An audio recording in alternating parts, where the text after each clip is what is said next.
How much do you think you truly know about ancient history? Maybe that's the wrong question. How much can anyone genuinely know about ancient history? The past is a strange and far-off land, and there are massive gaps in what we understand about it. In today's video, we're going to step right into a few of those gaps with the discoveries we're about to uncover. Let's start off with number 15. The bronze hands of Sabazios.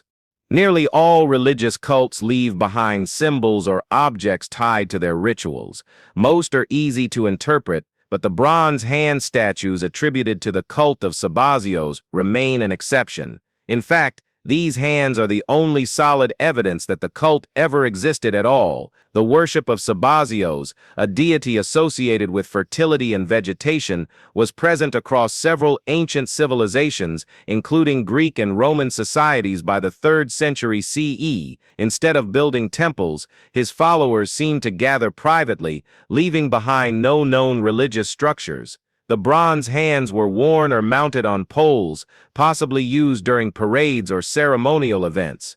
Many of the hands feature snakes, likely linked to fertility. What makes Sabazios unique is how his worship combined beliefs from various religious systems, even borrowing ideas about the afterlife from Eastern traditions.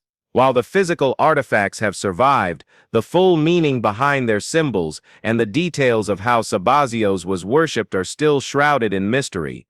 Number 14. Fukui Cave petroglyphs. In the quiet seaside town of Yoichi, Japan, lies the Fukui Cave.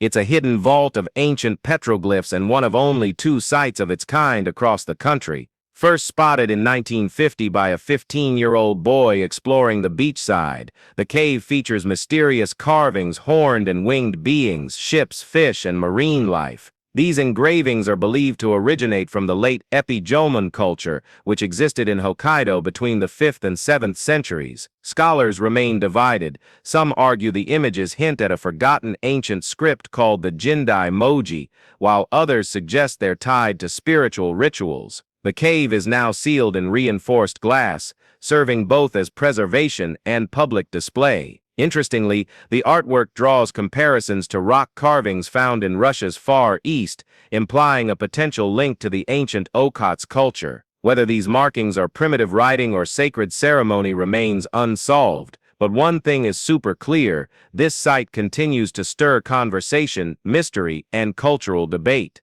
Number 13. The musical notation knives. During the Renaissance, even dinnerware became part of the artistic experience. These rare Italian notation knives prove just that. The blades are etched with musical scores, fragments of Latin religious hymns meant to be sung at formal feasts. Some of the finest examples can be found at the Fitzwilliam Museum in Cambridge.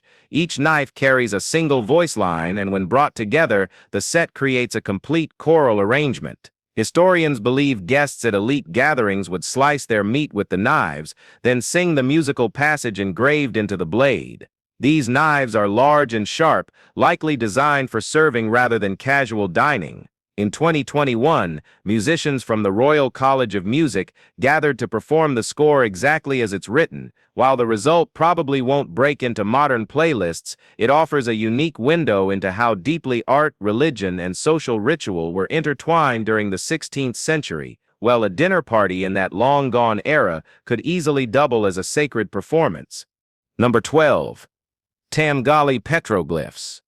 In southeastern Kazakhstan, nestled in Zatisu, the land of 7 rivers, is the Tangali Petroglyph Reserve, a UNESCO World Heritage Site packed with more than 5,000 ancient carvings. These petroglyphs stretch across time, from the Bronze Age all the way into the 19th century, capturing scenes that reflect Kazakhstan's deep nomadic past. You'll find solar deities, animal hunts, and camels etched in bold naturalistic style, layered with symbolic complexity. What makes Tangali so remarkable is its sweeping chronological range and the way it blurs the lines between spiritual expression and historical record. Despite decades of study by archaeologists and cultural experts, the full meaning behind the carvings remains elusive. Are they prayers, markers, or folklore? It's not that we don't have the evidence, it's that there's too much to pin down a single answer. Even with all the analysis, Tangali doesn't tell a story in sequence,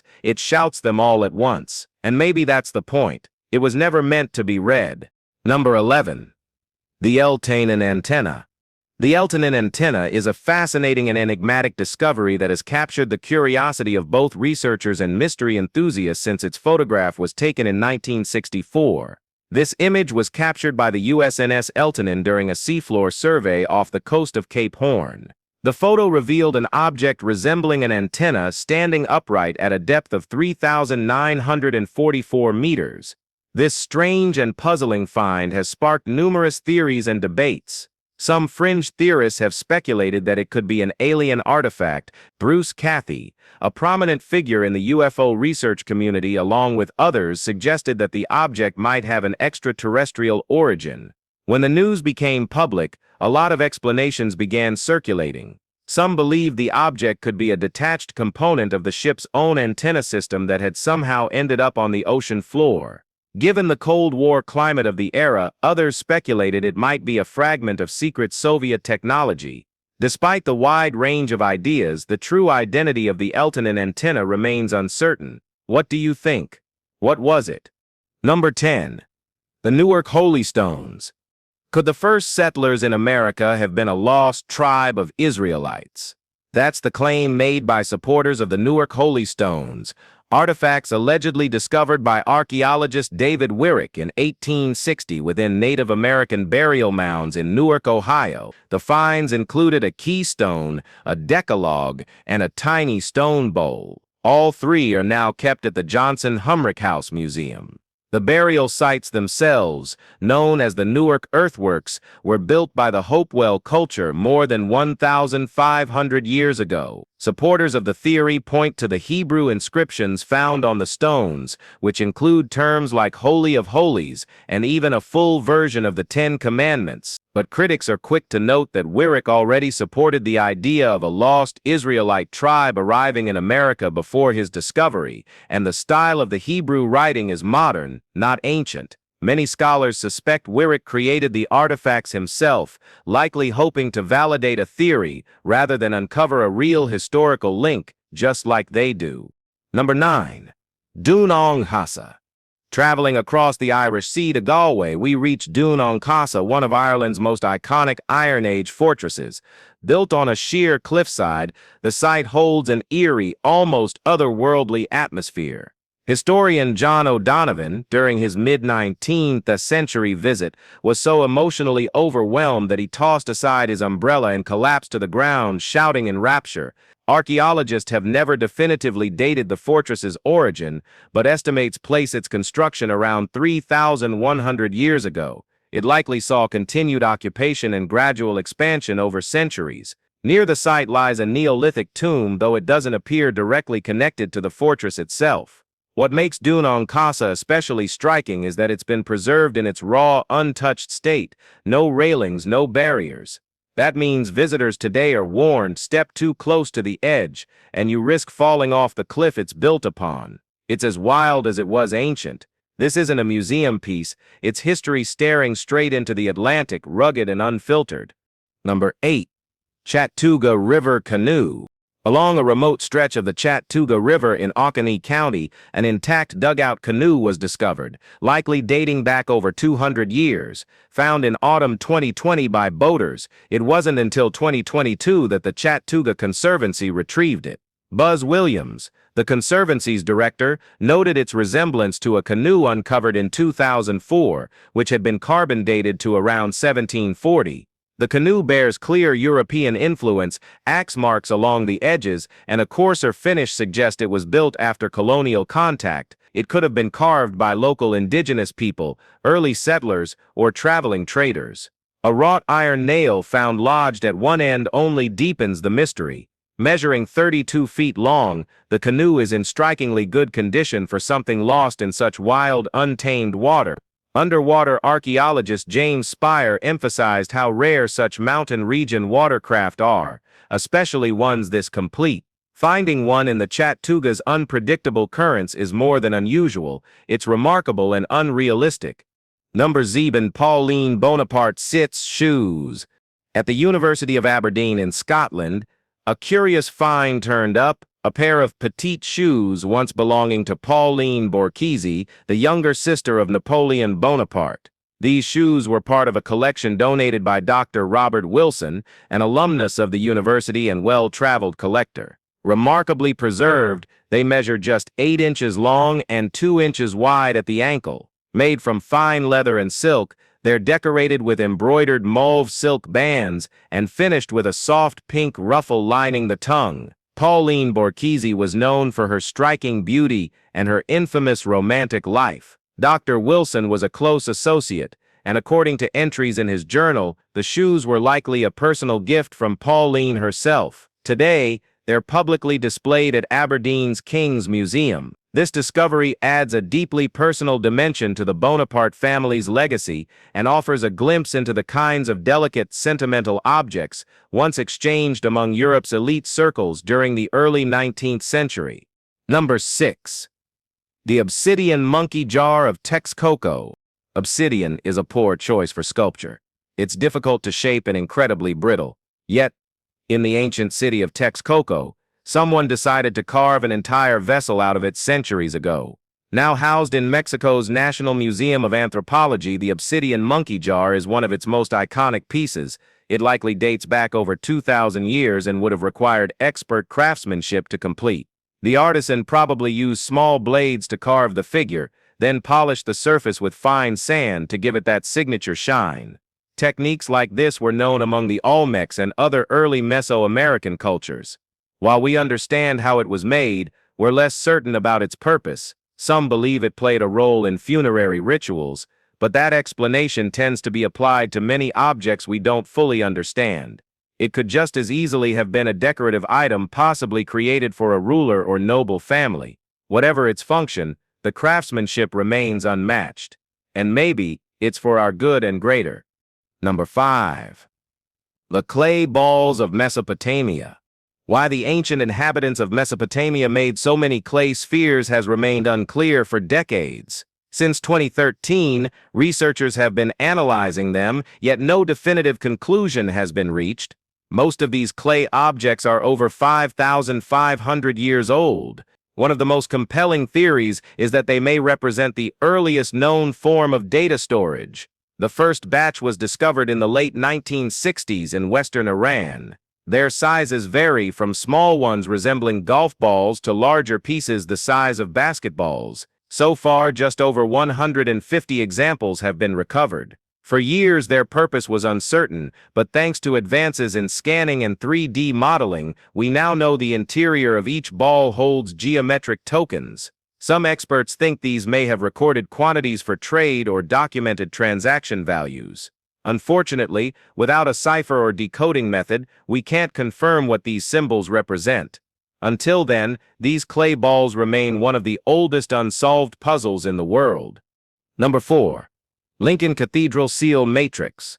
Long before the name COVID-19 existed in 2018, a rare silver seal matrix from the 12th century was unearthed at Lincoln Cathedral in England during a routine audit. Fern Dawson, a collections officer, discovered it inside an unlabeled box, initially assumed to be filled with Victorian replicas, but upon inspection, experts confirmed this piece wasn't a copy. It was the original seal once used by the medieval dean and chapter of Lincoln Cathedral to stamp wax onto formal documents. The front side depicts the Virgin Mary holding Christ as a child, while the reverse shows the adult Christ seated on a throne. 2 additional original seal matrices were found in the same box. Since September of that year, all 3 have been displayed in the cathedral's treasury, though they're set to move into the visitor center when it opens. The find is considered a masterwork of Norman artistry and offers a rare, tangible connection to Lincoln's medieval ecclesiastical authority, once sealed with silver and pressure, now framed in glass and light. Number 3. Marie Antoinette sips $30 million watch. The story behind Marie Antoinette's pocket watch is a wild saga that cuts across centuries and continents. Back in 1783, an unknown admirer commissioned a masterpiece for the French queen, crafted by none other than legendary watchmaker Abraham Louis Breguet. Nicknamed the Queen, this insane piece of horology is worth over $30 million today. It packs 23 complications, a perpetual calendar, a jumping hour hand, and over 823 meticulously assembled parts. All of it wrapped in 18-karat gold, laced with sapphires on every exposed edge. Here's the twist. Marie Antoinette never saw it. The watch took so long to build that it wasn't finished until 34 years after her death. Since then, it's passed through countless hands before vanishing from a museum in 1983, only to randomly pop up again in 2006 under equally strange circumstances. It's not just a watch, it's a piece of obsessive craftsmanship that outlived empires. Most people carry time. This watch carries a $30 million legacy. Number deuce. Templo Mayor figurines. Back in the heart of Mexico City, the Templo Mayor has once again produced an extraordinary find. Archaeologists from the Templo Mayor project and Mexico's National Institute of Anthropology and History, INA, discovered a carved stone chest known as a tepetlacali, packed with 15 anthropomorphic figurines. Alongside them were greenstone beads, seashells, snails, and coral fragments. The figurines aren't just ancient, they're in the Mezcala style, dating to somewhere between 700 and 200 BCE. It appears the Aztecs deliberately unearthed these relics from southwestern Mexico and repurposed them as ritual offerings. The chest was found inside a layer of the temple that dates to the reign of Moctezuma Iluy Camina between 1440 and 1469. And that wasn't all. They also recovered 186 other ritual items, including earrings shaped like rattlesnakes and nearly 2,000 shell and coral objects. While the contents are astonishing, they leave behind more questions than answers. Why these specific objects? Why so many? The offering seems less like a message and more like a riddle sealed in stone. Number 1. The War Trumpets of Tutankhamun. When Howard Carter opened Tutankhamun's tomb in 1922, all eyes were drawn to the golden mask. But not all treasures inside were made of gold. 3 ancient trumpets were also found, 2 silver and 1 bronze. These instruments are referred to as war trumpets because of the military scenes carved into their surfaces. Despite being over 3,000 years old, they remain impressively preserved, but they've developed a reputation of their own. Some say cursed. In 1939, one trumpet was played for the first time since its burial. Weeks later, World War II began. Coincidence? Possibly. But it happened again. The trumpets were sounded shortly before the Gulf War, and again just prior to Egypt's 2011 uprising. Some believe the instruments should never be played again, out of caution. While the idea of a cursed trumpet might sound like a legend, the timing is enough to make some think twice. Given the world's current state, perhaps it's best to keep them silent for good. If you've enjoyed watching this video, please like, share, and subscribe for more amazing content like this. Thanks for tuning in, and we'll see you soon.